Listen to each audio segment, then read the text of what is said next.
Stream is live. It looks official. All right, let's do what we always do. Just to give people a couple minutes to roll in here. Where's everybody coming in from? Leeds, UK. I've heard of you. I've seen pictures.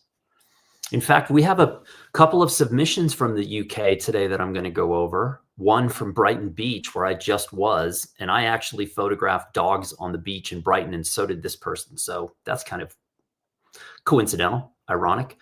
Savannah, Georgia. I was just talking about Savannah the other day because I used to go to Savannah College of Art and Design to give talks for Blurb. Back in the day, we'd go to both Atlanta and Savannah locations. Love that place. Scandinavia, Wisconsin. What? Is that real? Nashville? Poland? Never heard of it. Calgary. Poland's in South America, I think. Brisbane, Calgary. Love Calgary. I was talking about Calgary yesterday. I used to go there for Blurb as well. I love Calgary. I love Canada in general. And I'm liking it more and more now every day for unknown reasons. McKinney, Texas. Oh my God, that's my old stomping ground. Naples, Florida. My grandparents used to live there. I love Naples, Florida. Phoenix, where I got started as a photographer. Philly, used to do Blurb stuff there at the school that I think is no longer there. College of Art, not a College of Art and Design. It was some other school. Toronto, love me some Toronto. Rick from India. Rick, I don't think I'm critiquing your stuff today, but we talk regularly, so I can always critique it on the side. Vancouver, I might be up there in June, by the way. Boston, I'll be there next week. Love Boston. Israel, never been. Always wanted to go. There were two groups of images submitted from this critique that were from Israel. One for sure. I think the second one was as well, but I don't know if I'm critiquing either one of them, although there were aspects of those that I liked. So let me just say this before we get started. We have Kara and we have Michelle behind the scenes for Blurb that are helping produce this. So we have to say thanks to those two. Without them, I would be flying blind. I'd be pilotless. I'd be sitting and spinning in my office chair because I have nothing else to do. So thanks to them. We have the chat. Make sure that if you have questions, you put them in the chat. We've also got more of these events coming up. We've got some Create With Me events coming up. There's one on May 22nd. We've also got some more image events coming up. So always keep your ear to the Blurb pipeline, your ear to the Blurb rail tracks to see what's coming up next. And I appreciate everybody coming in. This is great. I mean, Landreau, New Jersey, never been there. Might go to New Jersey next week. Norfolk, Kansas City, I love. I drive through there every year. Fairfax, Virginia, San Francisco. That's the old Blurb office stomping grounds. That's where Blurb, the percolation that is Blurb, that's where it came from. So let's do this. Before we get started and before we start critiquing, I've got a couple of things that I need to or want to discuss. Just some sort of key points here. Let me check the private chat. Okay, we're good to go. Let me do this. And let me go back here. Just a couple of pointers and a couple of things that I need to say before we get started. And let me close my email so it's not binging all the time. That would be a great thing to do. Okay, number one, this is an image breakdown and image critique. And I think that there's some mystery around critique, and there's a variety of different ways of doing critique. One of the ways that was popular when I was coming up as a photographer was you show your work to somebody who's established and they basically crush you. And I was the recipient of that kind of critique over the years, but it never was that helpful. And there were times where it was good to hear that you weren't as good as you thought you were, or that you needed to go work harder. That's all fine. But my job here is not to crush anybody. We had a ton of submissions. I looked at every single submission, and every single person had something that I looked at and said, there's something here. It could have been a single image. It could have been an aspect of a single image. So everybody that submitted had something. I can't possibly get to all the submissions, but a lot of the things I'm going to say about other people's work are probably going to apply to you as well. So just keep that in mind. So not here to crush you. Number two, make sure you put your name on the files when you submit them. So some people did. You did a great job, and I would be able to download your files. And when I went to retrieve them, they were all names right there, named and numbered. Some people had a ton of information attached to each file. That's not necessary, but it's great if you want to do that and that's your workflow. Others didn't have their names on the files at all. So when I'd go to retrieve them, I had to kind of look at each image. So you always want to have your name associated, the copyright owner's name associated with that image. So next time you submit, you want to do that.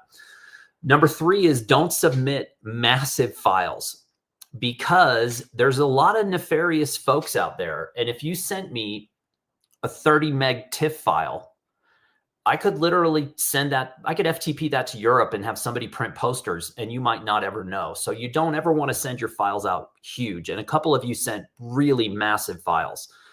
So something like 1800 pixels or 2000 pixels at 72 DPI, that's plenty for a review like this, because I'm not printing any of these images. I'm basically just reviewing them on the screen. So keep your file sizes down. And that's just really to protect you from having somebody do something with your work that you may not want them to do.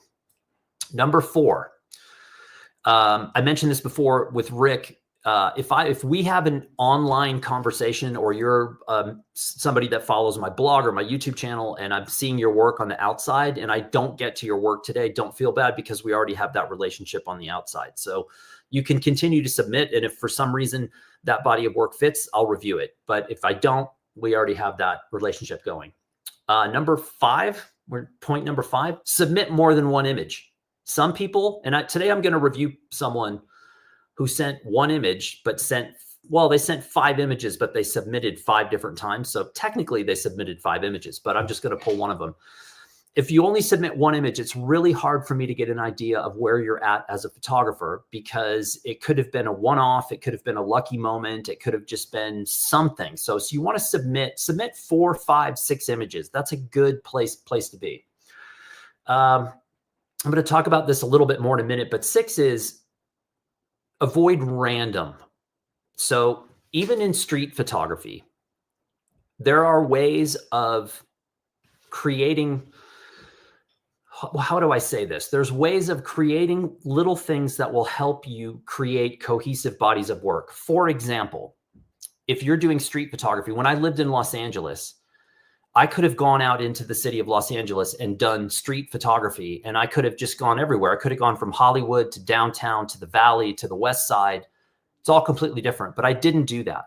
I chose to do street photography, and I chose Pico Boulevard, which runs from Santa Monica to downtown. And I just covered Pico Boulevard, so that when I was done with the body of work, I had a cohesive body of street photography, but it was associated with Pico Boulevard. It wasn't so scattered and so big and so random that it didn't make sense. And Pico is a very interesting street because it went through so many different demographics and neighborhoods and styles of the city. It's a very classic historical street. So I wanted to give myself a story that had boundaries. So if let's say you live in London, you could do street photography at a particular intersection and just go back to the intersection, that same place, over and over and over again. So you're building a body of work that is not as random as a lot of street photography is. And that way you're building story, and then it makes it much easier to transition into making something like a book. You could also do something even as simple as a color. You could be looking for a shade of red and say, I'm going to do street photography, but all the images are going to contain this one color. So think about that as opposed to just random pictures. The next thing is film and camera make no difference to me at all. So if you're shooting film, it doesn't matter to me if you're shooting film or digital, and it doesn't matter what camera you use. That's really kind of irrelevant. It's whatever makes you happy, and whatever gets you out of the house to go make pictures is good with me. The next point, the second to last point, is right. When some of you submitted really good stories and information about the images that you had shot, and other people had either no text that gave me no reference and no idea where these things were or what your ideology was, and some people had like a single word, that's really not enough. If you're going to be a photographer or you want to improve with photography, being able to talk about your work and write about your work is essential, because you don't have a lot of opportunity to get people connected to your work. So you want to, if someone says, hey, what kind of street photography do you do? You want to be able to very concisely answer that question. And you want to be able to do the same thing when you're writing about it. And the last point is, don't try to rush getting good. We sometimes trick ourselves in the modern era because the technology is so good. Our cameras are good. Our filters are good. Our software is good. We have all these means and locations of putting images out. it doesn't mean the work is good. Being a great photographer is incredibly difficult. Hang on one second. Let me take a look here and make sure I'm not dropping the ball. And okay, so make sure that you take your time and you understand that getting good at photography is difficult. It takes, no matter how good the technology is now, no matter how many Instagram likes or subscribers you have or whatever, it doesn't mean that that work is really good. So be patient. The best photographers in the world, it took them years and years and years to get good and a lot of practice, and we're all in the same boat. So just keep plugging and you will eventually get there. All right, so I'm going to have a quick look here at the comments, make sure that everything is fine. You guys are having a little conversation amongst yourselves. I see someone made their first zine recently. That's good. That's a rite of passage. That's like getting married or having children. You just made your first zine. That definitely ranks up. I would put the zine above the children and the marriage, but that's just me personally.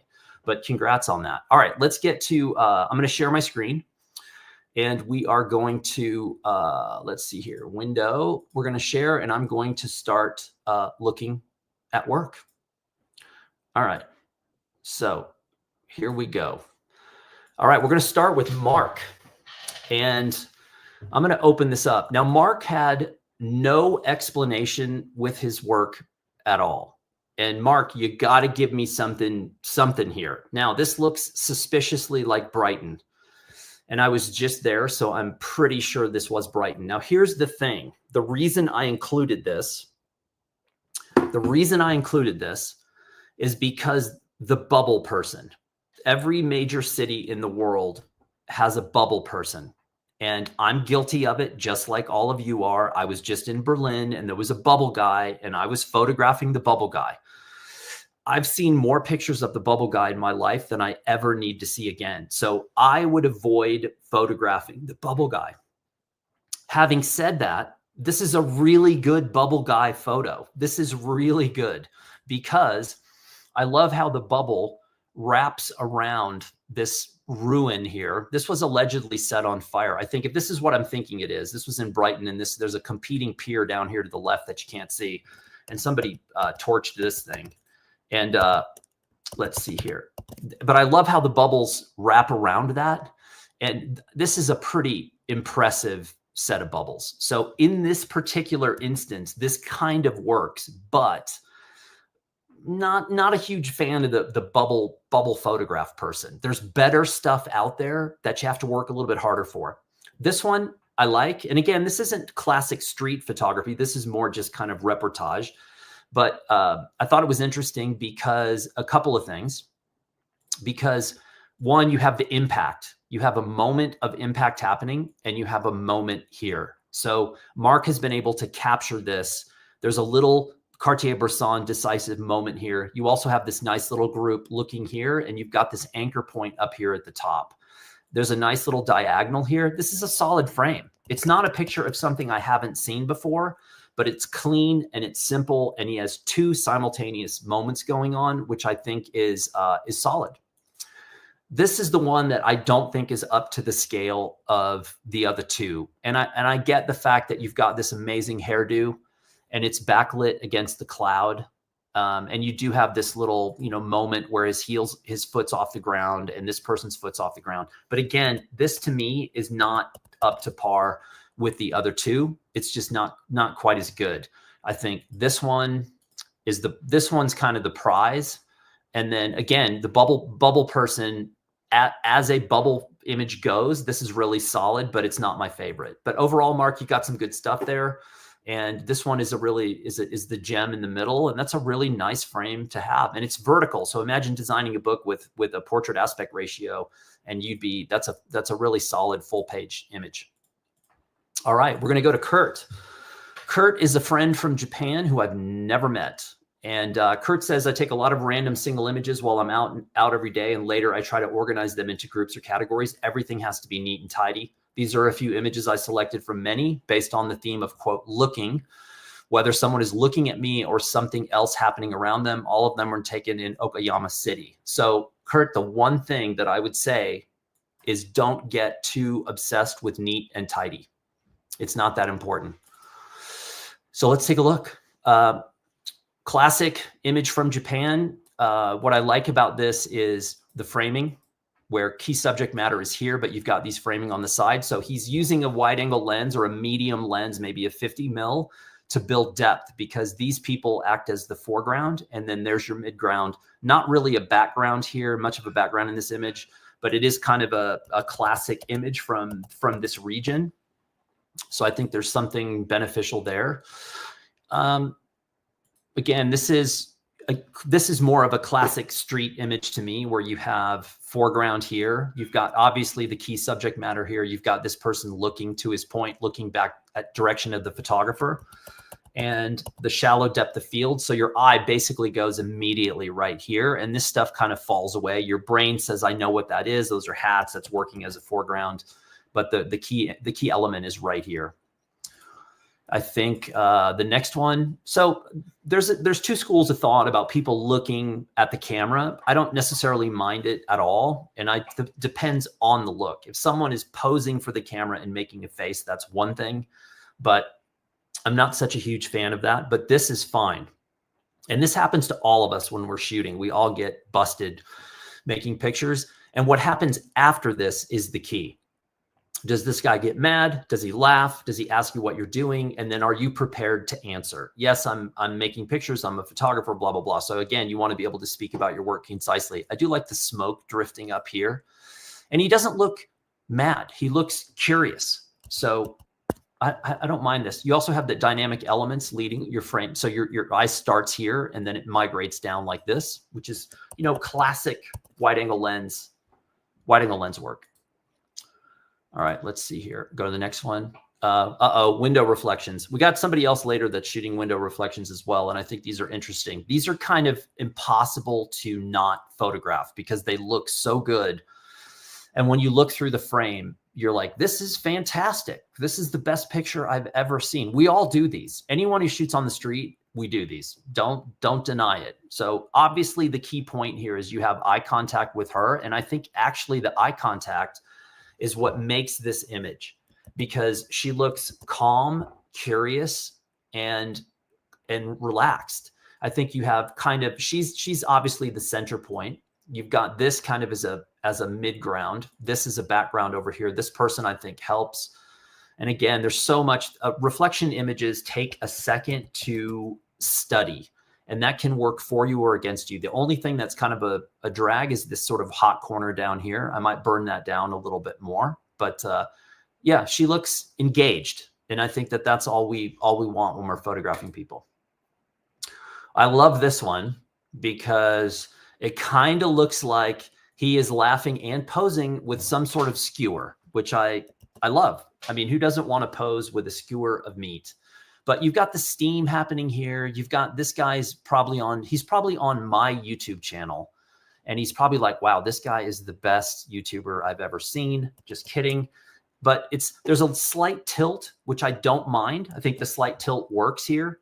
And again, this guy's kind of posing. It's not my favorite picture, but it's kind of a picture that you shoot and it makes you feel good when you shoot it because nobody got mad. And you kind of have this funny moment where this guy obviously has a sense of humor and he's like, hey, I see the photographer, I'll play along. And also, this is not an easy place to shoot. This is not an easy lighting situation to shoot. I would love to see Kurt pop a little strobe in here, but you pop a little strobe in here and everybody in that restaurant knows you just made a picture. So you have to really pick your battles when you're using a strobe. And then I think there's one more. This I love. This is classic Japan, but it's also classic foreground, midground, background. That's what you do with wide angle lenses or medium lenses like a 50 to build depth within an image. Now, this isn't a classic New York style street image because it's a Japanese image, but I really love it. I love how this person is centered. There's just enough detail in here. If I need to see any detail or want to see detail in here, it's here, but that's not really what it's about. It's about using this person as an element of framing. So I think that works really well. So Kurt, as he says, he shoots, this is the takeaway from this. One, out of these images, there's two of these that, work for me. The other ones are good. They're kind of like, I would say B's or or outtakes, but maybe they work for a book if you're depending on the story you're going to tell.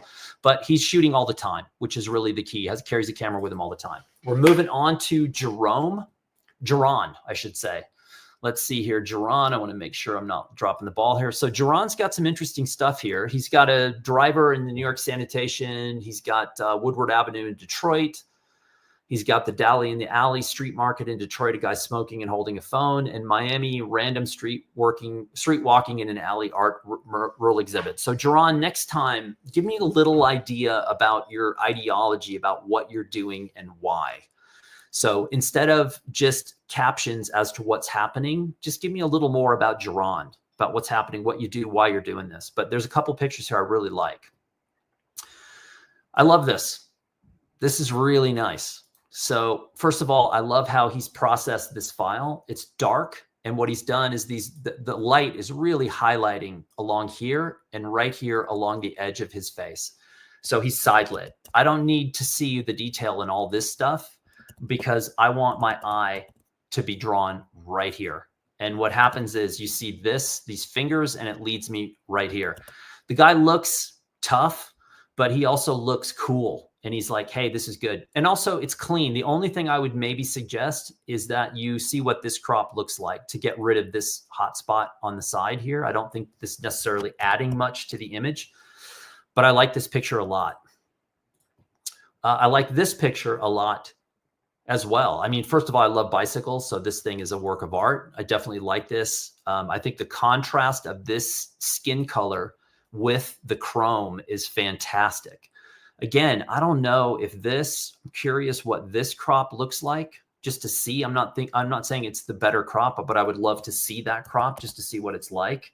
I understand the shadow and adding in here, but I do think the primary juice of this image is right here.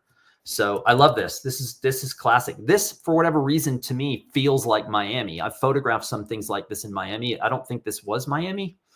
It's in Detroit, I think, but love this. And I think I would love to see your outtakes around this scene, because there's probably something else here as well. This I love too. Weird camera direction, position, but it works.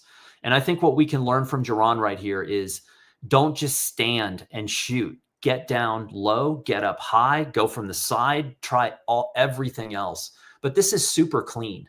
The only thing maybe is right here. See this little building here? Maybe you crop across here to eliminate that. But there's no other extraneous details in this frame. This is super simple, easy to read. I love the SIG. I love the crop off the top of his head. I know he has the rest of his head. I don't need to see it. Whoops, sorry. I don't know what happened there. I don't need to see the rest of his head. Love this sort of, detail, but the SIG, it's a moment. The guy looks cool. This is a really nice frame. Gerard, this is the one that doesn't work for me. This is not, I kind of know where you're going here. I love big objects in the foreground like this, but this one doesn't necessarily work for me because I don't think there's enough going on here in the background. And again, it's not as good as the other images. I think this is the one that I would immediately cut out because again, there's just not, the light over here is not working so well. It just doesn't work for me. Again, nothing, the other three, too good. Here's the thing, folks. When you show me images like this and this and this, then you set a bar. I say, I know what Jerome can make. And if he's not going to show me something that's at that level, then I got to throw it out. I got to edit it out. But that's what photography is about editing. The editing is just as important as the actual photographs. Keep that in mind. Cecilia. All right. Cecilia is images 1 through 3 were all taken in Mexico, 4 in China along a pedestrian street, and 5 on a trail in City Ranch, all taken with a digital camera. Okay. So Cecilia, I'm going to give you the same advice that I gave to Gerard. Tell me a little bit more about you and why you're making pictures. And in terms of the caption information, it's not really that important to me. I'm looking at these images and trying to see your composition, your understanding of light, your understanding of timing, your technical abilities, that kind of thing. So captions are okay, but tell me a little bit more about Cecilia. I'm curious because why are you in Mexico, China, and California? That's interesting to me. So let's take a look at this first one. I love this picture.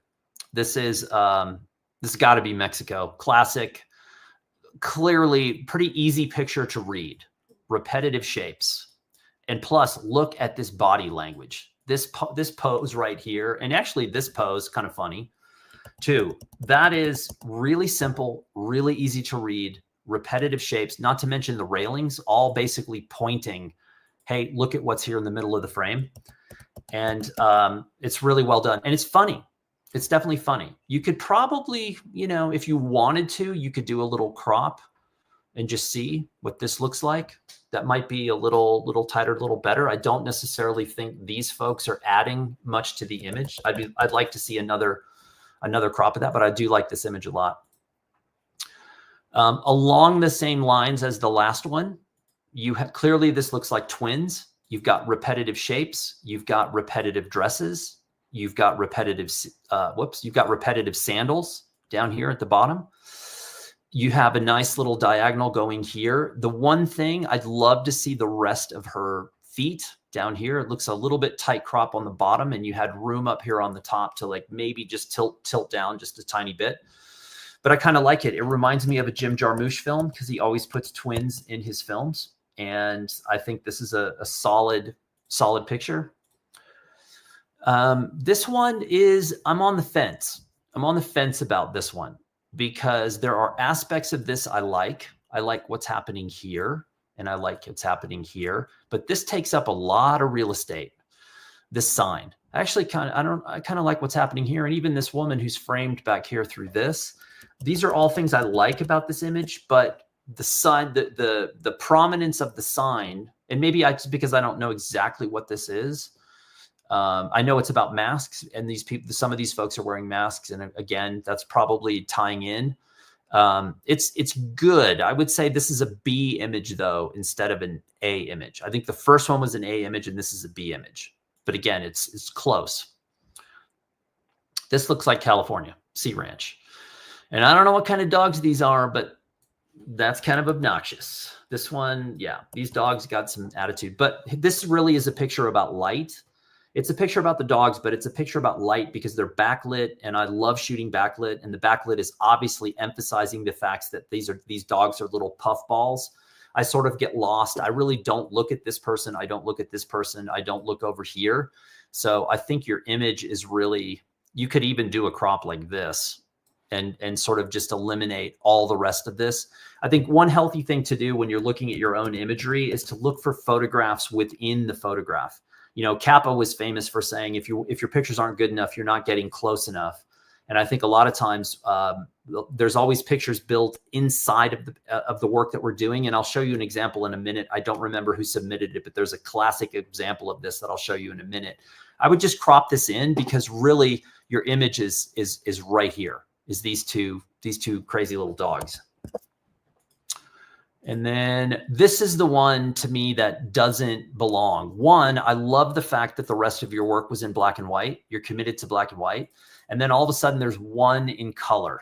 And so to me, I'm always looking for cohesion in somebody's work. And when I see a body of work in black and white, and then I see one color image, I say to myself, why is this there? Why color and not black and white? And so you could conceivably say, well, you know, I'm using color because of this or this dress or this little bag, but I don't think so. I think this image was put in because it was a cute dog that was getting trimmed.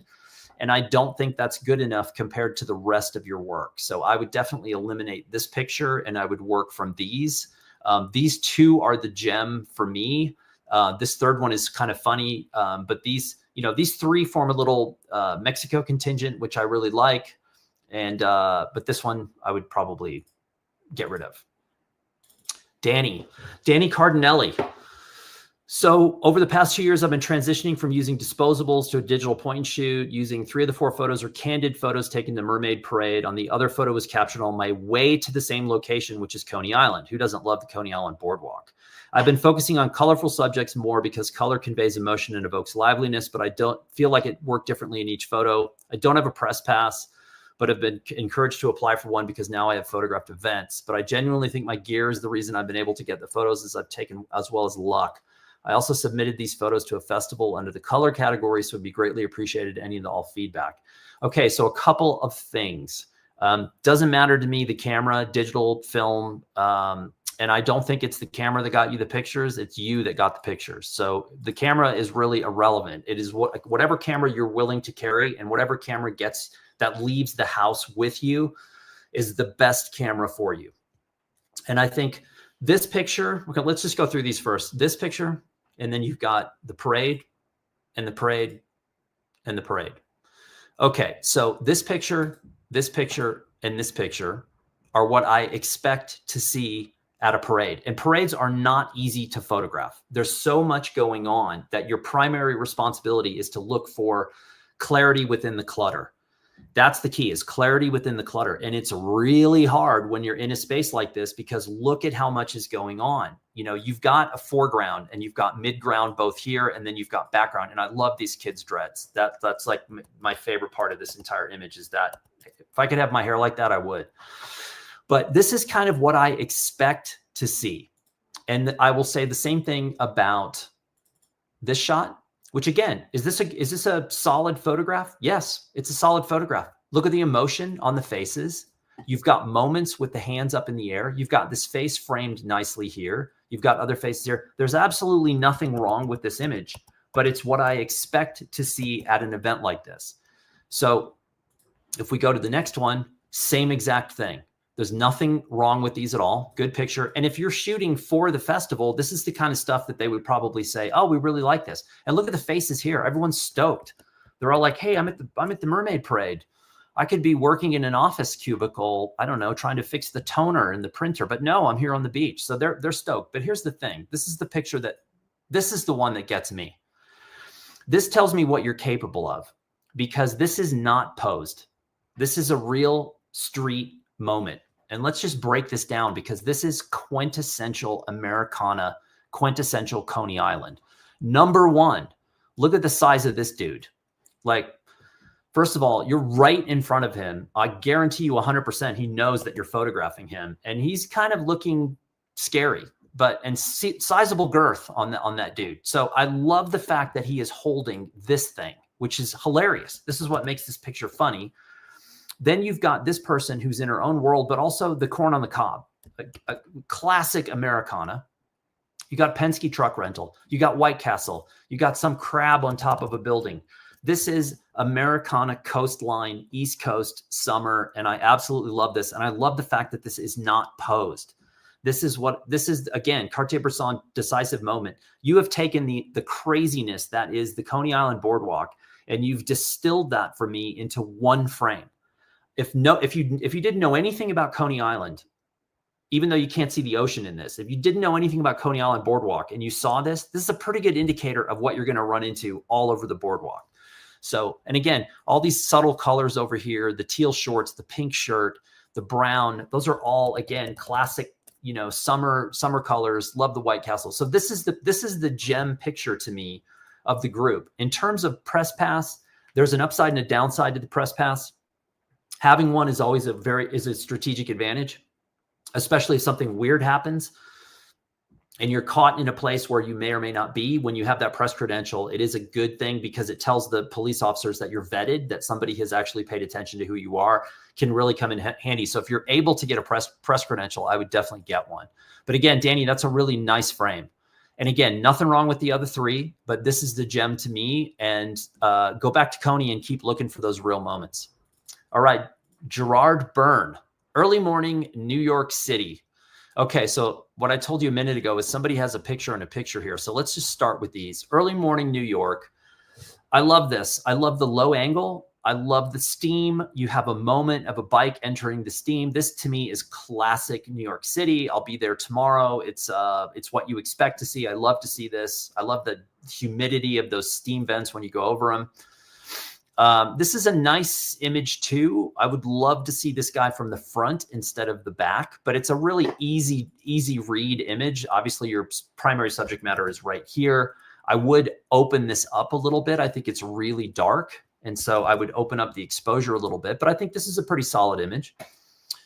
Again, this image and this image are similar. I like this image more because he's from the side, and I love the fact that he's in motion and his foot's off the ground. And he so dominates my line of sight that I know the rest of this is here. I know the city is here, but I'm so drawn to this one little piece in the center. And that's really what you want. You're commanding my attention to go exactly where you want it, which is on that guy. So that's a nice frame. This frame could be used for anything: advertising, commercial, editorial. It could be a story about runners in New York. It's nice. I like this frame a lot. I like this frame better than this frame. But here is the frame within a frame. And this is exactly what I was talking about with Cecilia earlier and everyone else. Your picture is right here. That's your picture. I don't need any of this. Don't need it. That is your frame. And that is a really nice picture. That's a really nice picture. But I certainly don't need the car. This stuff is not adding to it. Even though the Sheraton, I'm sure it's a nice hotel. They probably have refrigerators in the room. I don't know. I've never been able to stay at the Sheraton in New York, but there's your picture right there. And that's Kappa. That's taking 10 steps forward and shooting that picture again. You can crop, but what I want you to do, Gerard, from now on is I want you to physically move your body to get that picture. I don't want anyone to rely on cropping. That's lazy, kind of sloppy photography. You want to move yourself into position. And that is a beautiful photograph, but it definitely needs a crop. And this one, nope, this does not work. There's just not enough going on here. And again, when I see this, okay, I know what you can do. And I see this, I know what you can do. This one's passable. This one's okay, but it's a little bit expected. And I think this and this have so much more mood than the rest of them. These are the two that you want to go out and continue in this theme and tradition, and you'll have yourself a nice little body of work on your hands. So we're going to go to Eva. So Eva was in, these are from Low Tide in Brighton. She's been photographing here 21, 22, 25. That's a great sign, going back once and again, over and over again. So these are very distinctive photographs, which is why I chose these. High contrast, black and white, but look at the foreground here and the background and this trailing edge of, this is a very nicely composed, very graphic image. And I think the same for this. Look at foreground, midground, background. This is a midground, but look at how strategic that little head sticking in from the side is. And look at the backlit fur right here, the leg up in the air. Again, these are nicely crafted, graphic. I think the high contrast black and white works with these. Same thing. You've got the leg off the ground. You've got the reflections and the repeated patterns and shapes here. And then a little couple in the background, just anchoring the background. Solid. Really, really, these are nice. These are nice. This as well. I mean, look at this. Foreground, midground, background, balls in the air, legs in the air. You have action moments, good, clean composition, nothing distracting around the edges. I don't have much to say other than keep doing those. Just keep going back to Brighton. You probably have more images, but this is a really good picture package. The next thing I would say is maybe to photograph the owners just for fun, to mix it up a little bit. But Eva, it's a really nice little package of work. Well done. All right, Reggie. So Reggie's been experimenting with trying to complicate my compositions. Let me just double check here and make sure I'm not losing anything. Okay, we've got questions coming up.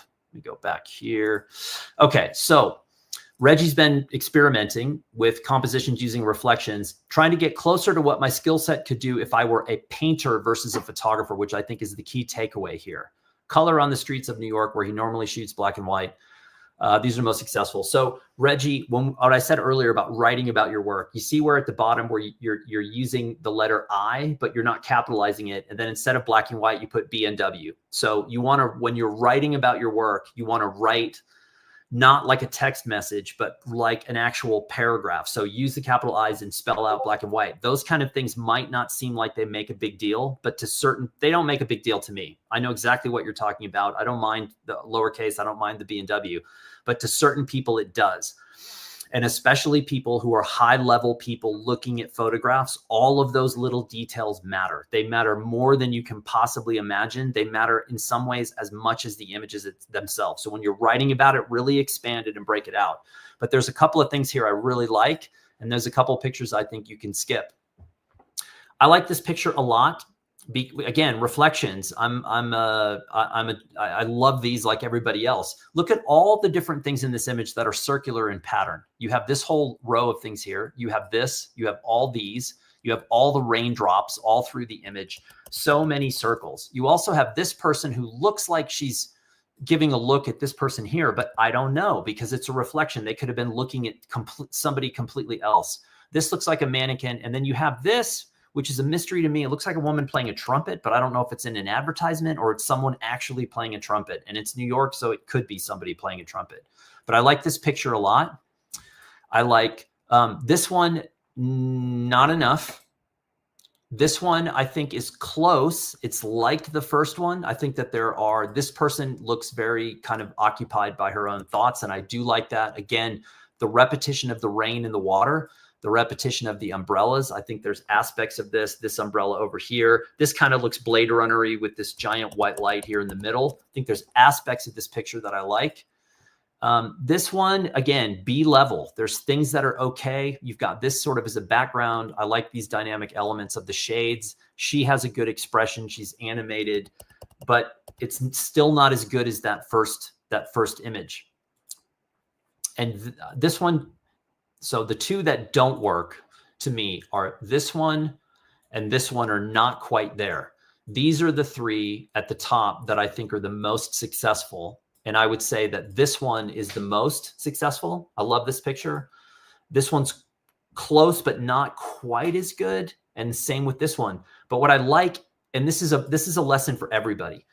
Reggie's working the same scene. These two images. So this image and this image look very, very similar. It looks like he's camping out and he's waiting and he's watching and he's working that same scene over and over again. The best street photographers in the world do that all the time. They find a set of ingredients that they're after and they go after it and they keep working. So keep doing that, Reggie. It looks fantastic. Okay, Mike here has a little different approach. These are images from, let's see, collection of images that were created in the spur of a moment, untitled. No, I don't think that might be the wrong recap. This is a parade. But I thought this was a really interesting body of work that I would say is more of a younger style of documentary photography that is reflective of a style of photography that really emerged in the 1970s. So this is a parade. I like this image. It's simple and clean. You have basically nice, strong framing elements here, but it's really about this. It's really about all the people who are in this image, and they're all kind of, even though they're at the same parade, they're all kind of doing their own thing. The one thing I would do is I would open up the exposure on this frame. This is too muddy. It's a little bit too muted in here. I would open up the shadows and I would bump the contrast a little bit. It's a little flat, little muddy for me. So I would do that. But compositionally, I think it's fine. This image I like, but I don't know if it fits with the others in the series, but we'll get to that in a minute. I like this moment a lot. I think it's a great gesture. I like his expression. I like the composition. I like the angle that you're photographing at. I like the fact that everything is sort of cut off right here. It would have been amazing to get lucky and get a sky, but that's not within your controls. I like this picture a lot. This is kind of where we see the modern, these are urban abstract landscapes. This was made popular in the people like Stephen Shore.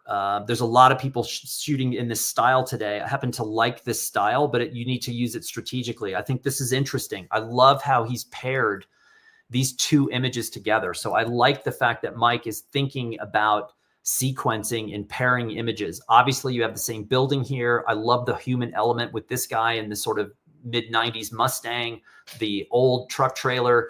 But urban abstract landscape, I think it's an interesting mix to mix these color images and the last one, which is this, with the black and white. It's a challenge because, you know, this picture and this picture obviously go together.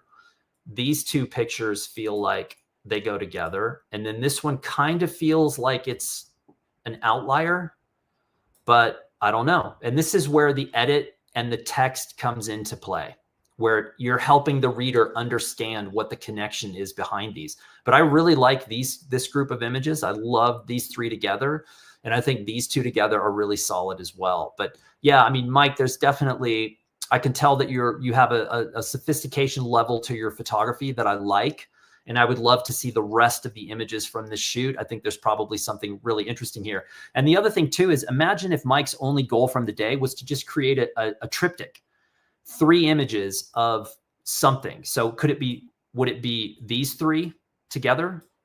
You know, maybe this is the triptych from the day, or clearly there's a triptych sitting in here waiting, but we need another image. I'm treating these as one. So that's another healthy exercise, is to just look for little triptychs like this. And then the master class is to try to figure out how all these pictures work together. All right, 2 more. Jim. Now, I told you don't just submit one photo, and Jim didn't. He submitted a bunch of photos, but I just pulled this one. He said, I was in New York City to see the Robert Mapplethorpe exhibit at the Guggenheim. I saw the scene and could not resist recording it. So is this the most mind-blowing picture ever? No. But here's the thing.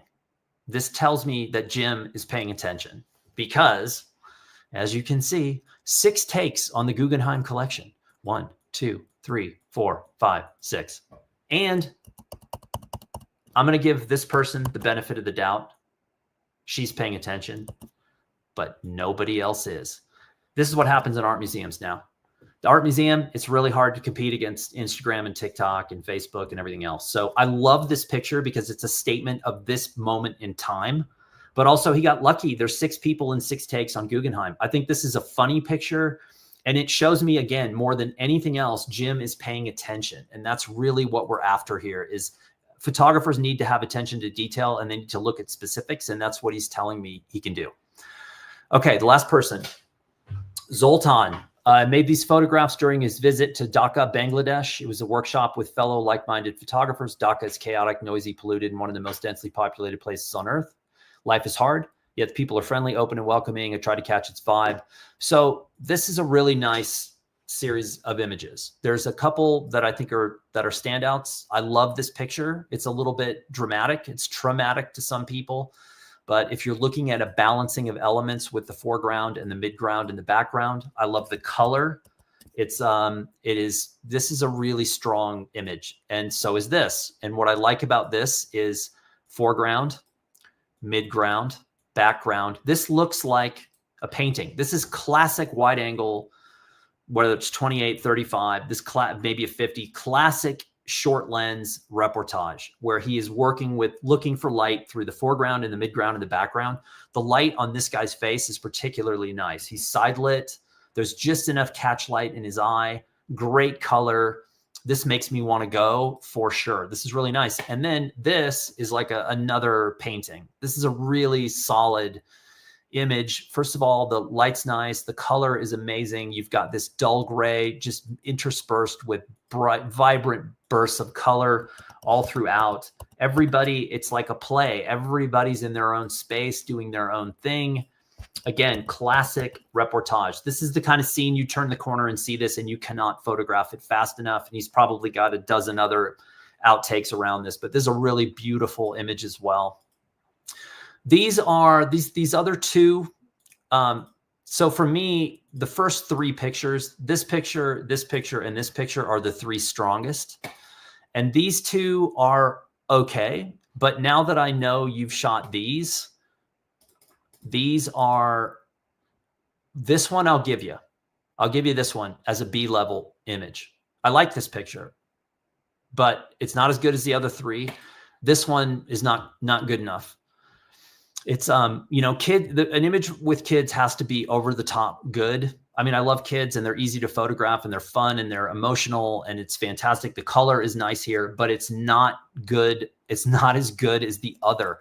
And Zoltan, the thing is, when you show me these, you just put yourself in a different category. And now I know, oh, he can shoot these. Well, then these are outtakes. That's an outtake. And this is probably an outtake as well. But man, you walked away with these 3. Plus you have a super cool name, Zoltan. That's great as well. But look at the overall color palette of this. First of all, he's in an amazing place. Dhaka, I've never been there. Bangladesh, I've never been there. But look at the color and the design of where he's at and what he's being exposed to. really beautiful. And the fact that you walked away with these three, my guess is you probably have a bunch of other images from this shoot or this workshop that would probably round out. At the very least, you probably have a really beautiful portfolio piece that you could design, whether it's a Mad Cloud Digest or a Blurb photo book, something where you could walk away from this workshop with a really beautiful body of work. And this work screams color. I would still shoot black and white because I'm a contrarian, but these scream color, and it's a really solid body of work. So well done. Well done, everyone. I'm going to stop sharing and I'm going to go back to the comments and questions, and let's see here. Let's see. Okay, so this is a question from Instagram via Kara, which is about using an 85mm lens for street art. Now, it's possible. I'm not saying it's impossible, but an 85 would not be my first choice for street work, because for two reasons. Number one, it's a bit long, and there would be a tendency with that lens maybe to kind of what we call steal photos, where you're photographing people who don't know they're being photographed. If you're shooting portraiture on the street where you're engaging with someone and saying, hey, I think you have an amazing look. Can I make a portrait of you? And they start posing and you're like, whoa, 85 is great, because most 85 lenses are relatively fast. A lot of f2s, a lot of 1.4s, 1.8s, which means you can really isolate that subject by using a wide aperture. But I would go 50 and down. If I could only take one lens on street, I'm shooting a 40 right now. That's sort of my daily lens. But historically, I was a 35 and a 50 guy. And the 35, obviously, when I'm super in tight and I can't move back, the 35 is good. But the 50 allowed me to sort of isolate elements in the frame. But 85 is a little bit tight for me. It's also big. If you're shooting an 85 1.4, some of the older lenses are small, but the new 85s, they look like telescopes. They're huge. Whereas 50s are small, 35s small, 28s are small. I use Fujifilm. Their lenses are tiny, and I use Nikon, and the little 40 is a plastic 40. It's not very big. So that's another thing to consider. All right. So I'm going to move over to the, this is from LG. This is a comment in the chat. Is your personal preference to shoot incognito and hidden away from your subjects, or openly visible? Very easy. I am always openly visible, and I talk to everyone because I like what I call engaged photography. Now, this is not to say that I don't shoot unscripted moments on the street. If I have to, I do. And when I'm doing documentary work, it typically works like this. So I'm not really a street photographer. I consider myself a documentary photographer. So for example, let's say that you lived north of Santa Fe and you live on a barnyard, and I drive up and you are doing something, you're cleaning a sheep or something. And I see you and I go, man, I want to photograph that person really bad. I would get out of my car and I would go over to that person and I would say, hey, this is who I am and this is what I'm doing. Can I photograph you? They're either going to say yes or no. They say yes. I say, okay, then I'm just going to hang out with you. And they pretty much immediately just either get bored with you or forget you, or they're talking to you while they're going back to their work. And then I'm working. So I'm not scripting anything, but they are very well aware that I'm there. If I'm doing a workshop where I'm traveling, like I just did in Berlin, I have a workshop in Morocco coming up. A lot more of that is just unscripted moments on the street. But most of the time people know I'm there. And that's totally fine with me. I would much prefer to talk to people and explain what I'm doing and then have them go back to their natural moment and their natural lives. And then I start working. I don't hide across the street and make pictures of people that don't know they're being photographed. I've just never been interested in doing it that way. And in some places that's really difficult. You're going to limit your photography because it's you go to ask people to photograph and they say no. So it depends on the country and the location, but I much prefer to be involved with the people that I'm photographing. And Zoltan, you're welcome. You got some really, really good work there. And I think Rick asked a similar question. Do you prefer the hunter approach in street photographs where you react to events and incidents, or do you prefer to set up your framing and composition and wait for the right timing? I'm not a camper. I don't camp out a lot. I definitely try to react and frame as I go. And that's a personal challenge to me, where I figure if I'm a good photographer, I should be able to move quickly, And I'm typically moving around a lot. So I'm framing and composing things as they go. I don't often camp out a lot. So I guess you called that the hunter approach. So I guess I'm a hunter approach. So somebody asked me about why Zoltan's number 4 wasn't as good as the first one, but hopefully I explained that. I think it just wasn't, those first 3 images are amazing. The 2 women on the bus in the foreground, that's an okay image, but my eye bounces all over the place. It goes to the women first, and then it goes to the driver, and then it goes to the guy. And then the second time I looked at that image, I was like, oh, there's another woman in the far right. I sort of missed her entirely. And also the facial expression on the 2 girls. The facial expression tells me that the girls were reacting to the photographer. So again, the other 3 were just solid. Those are solid street pictures. That one is a step down. And the other one with the kids in the cockpit was just not, it's just, there was too much happening and it was okay. And it's like, maybe you photograph that because you're like, oh, a bunch of kids or the color or something, but it just didn't hold up like the other ones did. Let's see here. What else do we have? Someone says, oh, Rick says he loves street photos with dogs. I did 4 books on dogs and graffiti. Tijuana, Paris, New York. No, I did more than that. Tijuana, Paris, New York, Palermo, Panama City, somewhere else I can't remember. Yeah, I love those as well. All right, so what other questions? I'm getting choked up. I'm getting emotional about street photography. We only have a couple minutes left. Does anyone have any stellar? Oh, this is a good one, and I have a terrible answer for you, which you're not going to like.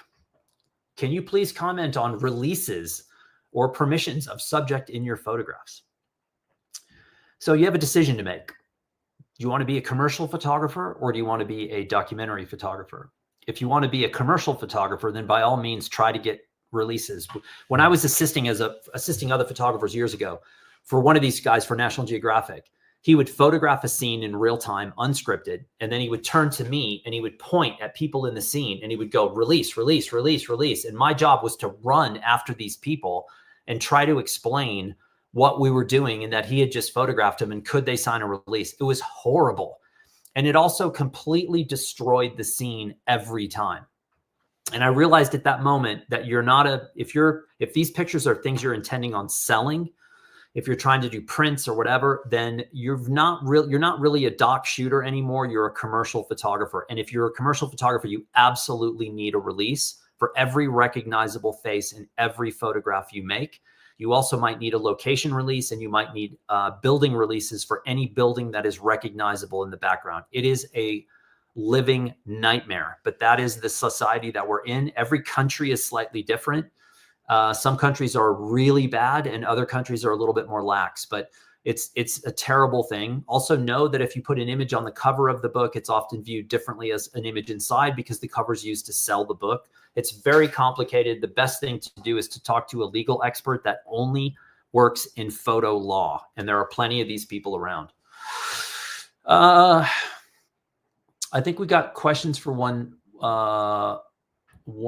more here. Avelio asked why you describe yourself as a contrarian and why do you shoot black and white? I shoot color and black and white. I've always shot color and black and white. Even though some people say, oh, he's a black and white photographer or he's a color person, I shoot everything. And I've done every conceivable option in between. I said I was a contrarian kind of jokingly. I do have photographer friends who call me the contrarian, but I'm not purposely contrarian. I don't do it to be a jerk or troll or anything like that. I just often have views that differ from the mainstream views about photography, documentary work, being a photographer, what photography means in society. My views are often a little bit different from everyone else, but I've also had a very different career. I started in news.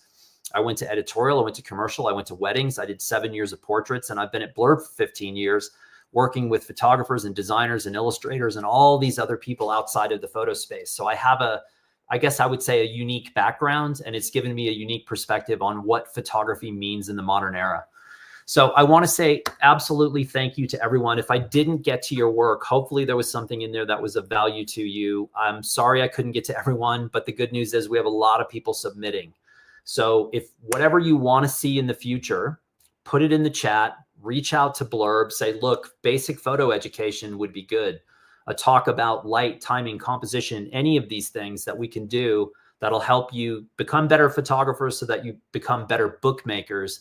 That's really the key here. So thanks to everyone. I love seeing a bunch of familiar names and faces on this. And we have another event coming up in May. It's a Create With Me event, so not an image breakdown, but you are welcomed to attend that as well. And thanks for the people who submitted. There's some really solid work in there, and it's way more fun for me to look at your work and see you're doing well than it is to look at my own stuff. I'm tired of my own photography, so I love having a look at yours and giving you my 2 cents. And remember, I'm one guy with one opinion. Thanks for being with us.